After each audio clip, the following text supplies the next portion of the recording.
membranas, barreiras, membranas de barreira. Você sabe a indicação de cada um deles? Então, fica aqui comigo que eu vou te explicar. Mas antes eu quero que você comente aqui se você gostaria que eu fizesse um vídeo mostrando como utilizar as membranas que existem no mercado. A primeira coisa que você precisa saber sobre membranas é que membrana é o único termo que a Anvisa aceita. Então, na verdade, existem membranas que têm determinadas características muito diferentes de aquelas que são membranas de barreira. Elas têm características e a utilização delas é com um propósito bastante diferente. Mas pode ser que na hora que você vá adquirir esse material, eles são chamados de membranas. E ainda nós temos as membranas de fibrina, que são aquelas utilizadas nos concentrados plaquetários. Então a gente usa o termo membrana para muita coisa diferente, com função diferente e com utilização diferente.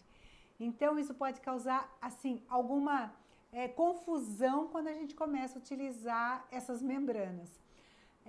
Para membrana de fibrina, aquela que a gente utiliza, faz uma venopunção no paciente, utiliza uma centrífuga, eu gosto de usar o termo matriz, que já seria uma utilização, assim, um termo mais fácil, para a gente não fazer, olha, pega a membrana, porque às vezes você está usando uma membrana que você comprou de colágeno, por exemplo, e mais uma matriz de fibrina. Aí você fala, olha, pega a membrana, e a gente começa a fazer uma confusão. Mas isso é muito importante que você saiba, que tudo vai ser vendido como membrana. E se utiliza o termo também, você vai encontrar na literatura, membrana de barreira, quando essa membrana vai fazer um bloqueio de barreira, ela não vai permitir que o fibroblasto passe para aquela área aonde eu quero isolar para que tenha uma regeneração óssea. Agora, a segunda coisa muito importante que eu quero dizer para você é que eu estou usando essa luva preta aqui, não é porque eu quero ficar tão chique como o pessoal da estética, mas é só para fazer um contraste melhor para você enxergar todas essas membranas que eu vou mostrar para você hoje, tá bom? Então vamos lá? Vamos conhecer as membranas?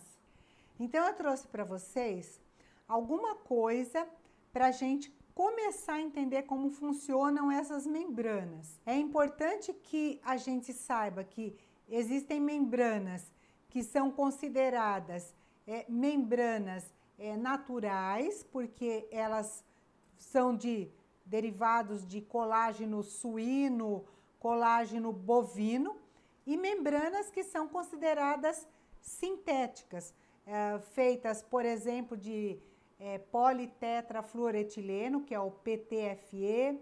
Essa aqui é feita de alumínio, por exemplo. Essa é feita de polipropileno. Polipropileno é um plástico. Então, nós temos vários materiais sintéticos e vários materiais naturais e com características extremamente diferentes. Aqui eu tenho um alvéolo. Então, basicamente, eu vou utilizar uma membrana quando eu quero isolar tecidos. Então, eu estou isolando o tecido ósseo da gengiva que recobre. Então, existem membranas que vão permitir a passagem de células, porque em algumas situações essa troca celular ela vai ser interessante para a gente, dependendo da técnica que você vai utilizar, mas em alguns casos eu quero que não haja essa passagem de células. O fibroblasto eu não quero que ele passe pela membrana, então eu vou utilizar essas que são membranas de barreira. Então, essas que permitem a passagem de células eu vou chamar de membrana, e essas que não permitem a passagem eu vou chamar de barreiras. Lembrando que para a Anvisa só existe o termo membrana. Então vamos lá. essa daqui, na verdade, é um hemostático. Ela é considerada uma membrana hemostática feita de colágeno bovino, que a gente utiliza muito pouco, porque ela permite muito a passagem celular e ela tem uma função diferente da preservação do rebordo alveolar. A função dela seria a função hemostática. Então, se eu quero, por exemplo, isolar o meu tecido, ela vai em alguns dias desaparecer, permitir totalmente a troca celular e eu vou ter uma invasão de células onde eu quero ter tecido ósseo. Porque a gente tem que lembrar que, no caso, aquela competição seletiva dos tecidos. O tecido ósseo, ele vai crescer um pouco mais lento do que o tecido conjuntivo.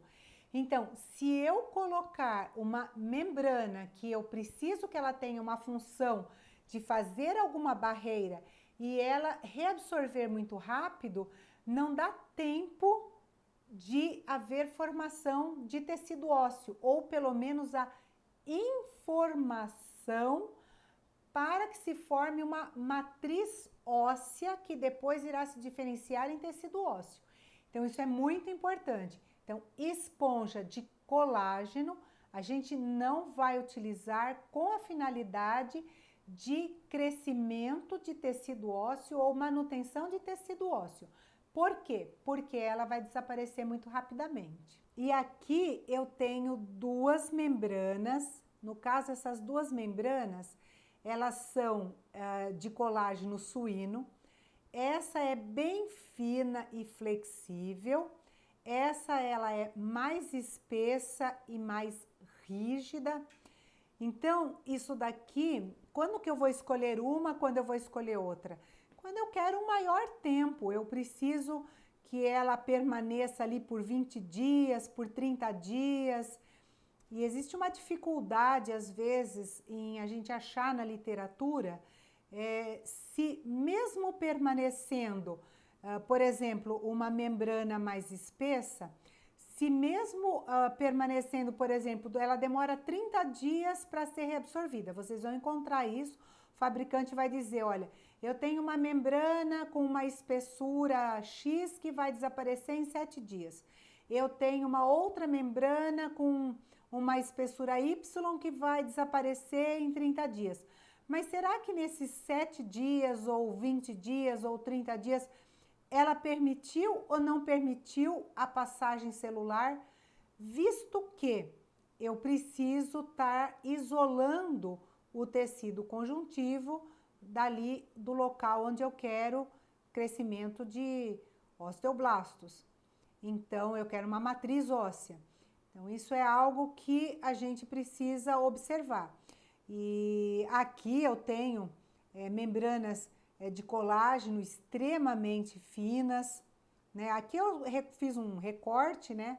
Só para a gente ter uma ideia. Por exemplo, esse tipo de membrana, a gente diz que ela não tem memória, né?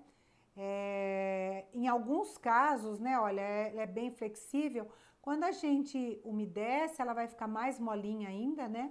E aí é bem fácil da gente trabalhar, acomodar sobre o tecido. Essa aqui que eu recortei para ilustrar, então é bem fácil, né? A gente vem, acomoda, úmida, ela vai estar bem acomodada aqui. Mas a gente deve lembrar que o mais importante para nós é que eu tenha, que eu limite a passagem do fibroblasto. Então, aqui vamos começar mostrando um pouco umas barreiras.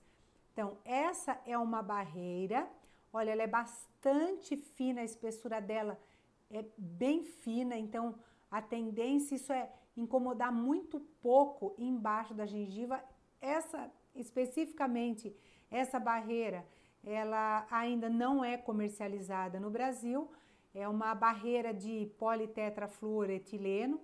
Eu utilizei ela em alguns casos clínicos, posso dizer que com bastante sucesso, gosto muito. Quando eu tenho a oportunidade de trabalhar com essa barreira, eu trabalho. Essa barreira aqui, olha, ela é mais espessa, mas ela permite dobras, ela é feita de alumínio, então ela permite que você molde na posição que você deseja. Então, por exemplo, eu quero que ela fique bem alta aqui em cima do rebordo alveolar, então eu tenho a oportunidade de dobrar, né? E deixar ela aqui assim, olha. Eu dobro e deixo ela numa altura que eu desejo, dependendo do material. Então, ela é uma membrana bastante utilizada para enxertos, né? Esse tipo de membrana, ela não pode ficar exposta ao meio oral. Essa membrana, por exemplo, ela pode ficar exposta.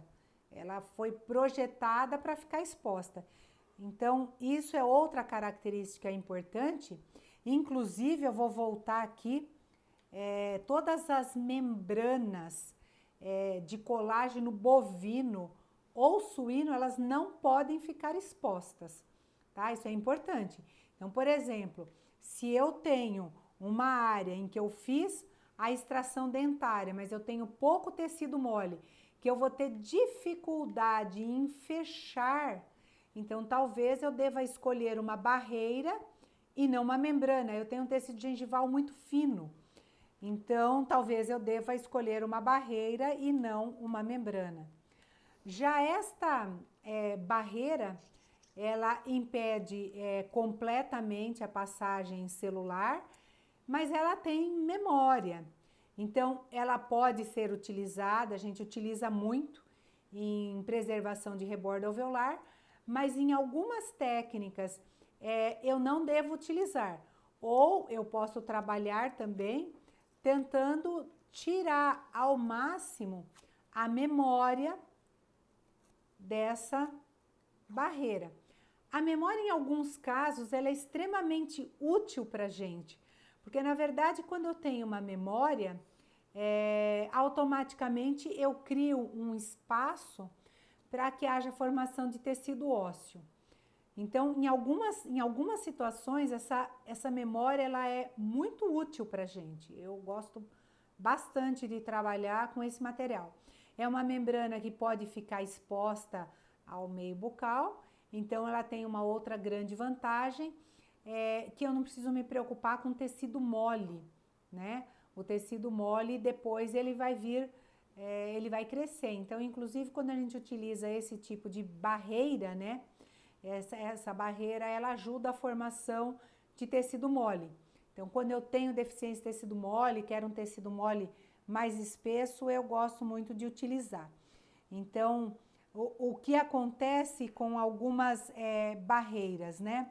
Por exemplo, a gente encontra muito na literatura a utilização de o politetrafluoretileno e colágeno.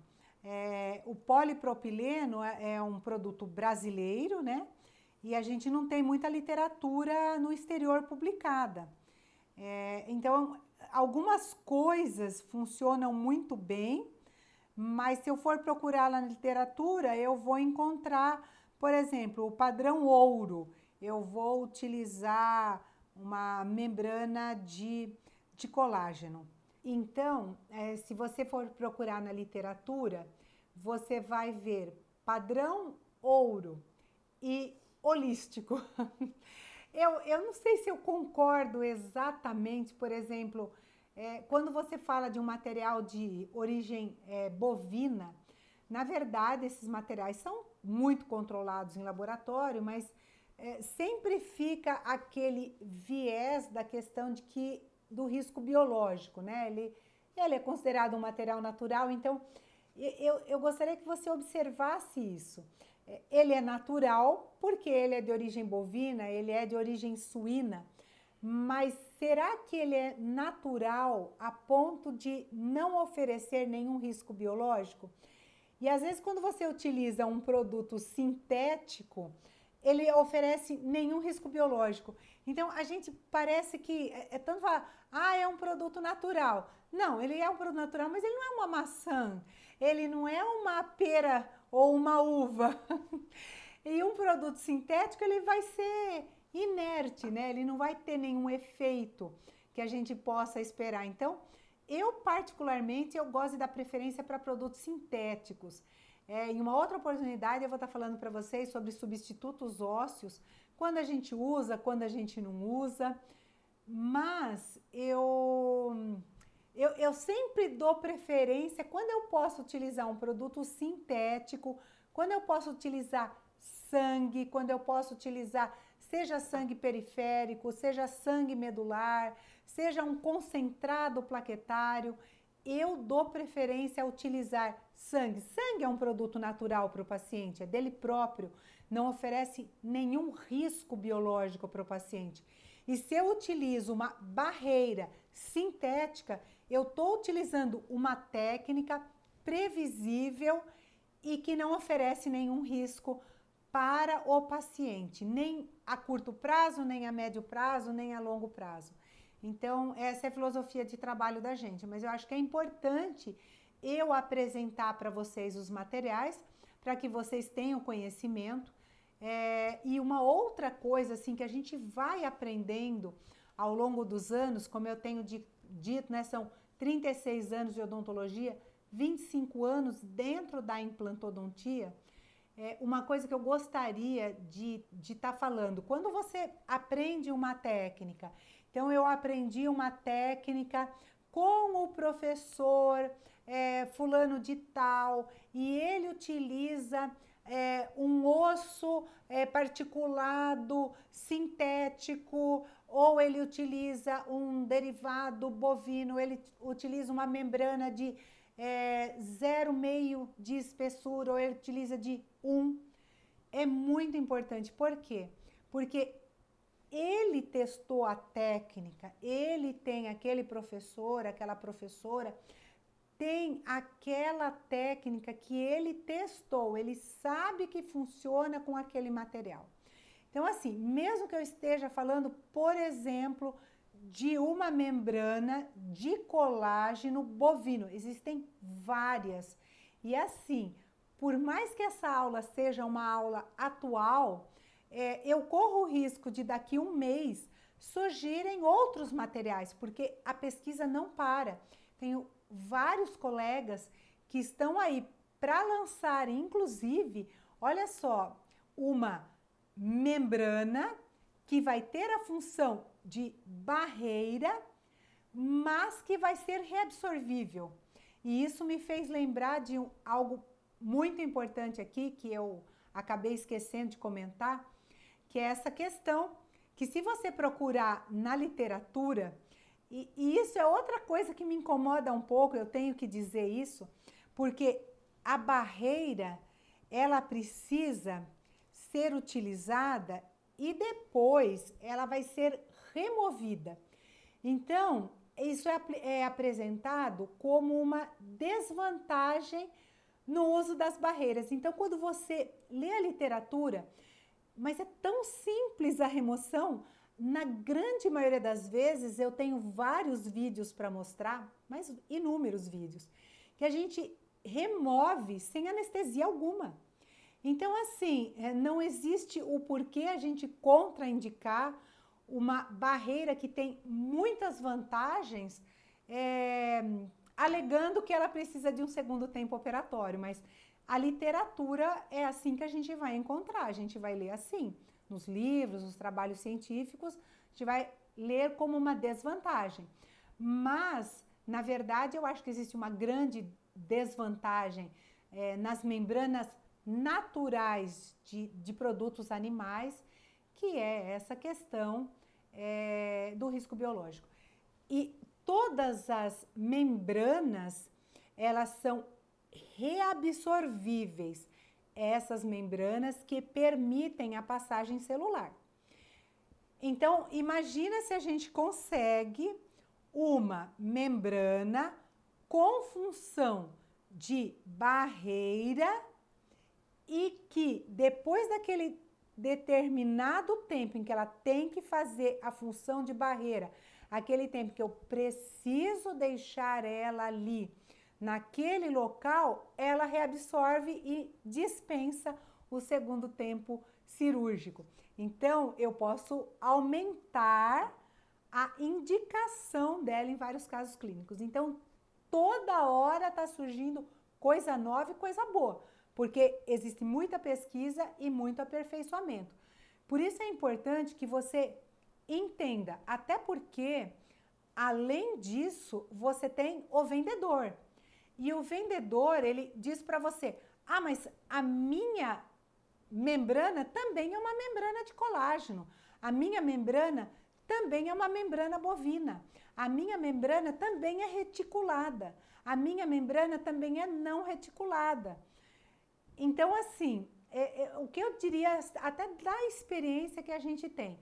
Quando você aprender uma técnica, use aquela técnica com aquele material que o seu professor, sua professora recomendou para você. Em alguma outra técnica, pode ser que aquilo não seja indicado. Mas naquela técnica é importante isso. Por quê? Porque aquilo foi testado daquela forma, né? Agora, o que você deve saber também é que existem várias técnicas diferentes e muitas delas vão ter absolutamente o mesmo resultado em preservação de rebordo alveolar. Nós vamos falar detalhadamente sobre todas essas técnicas, mas é importante que você lembre disso, tá? Cada técnica com seu material, com sua particularidade, com sua indicação.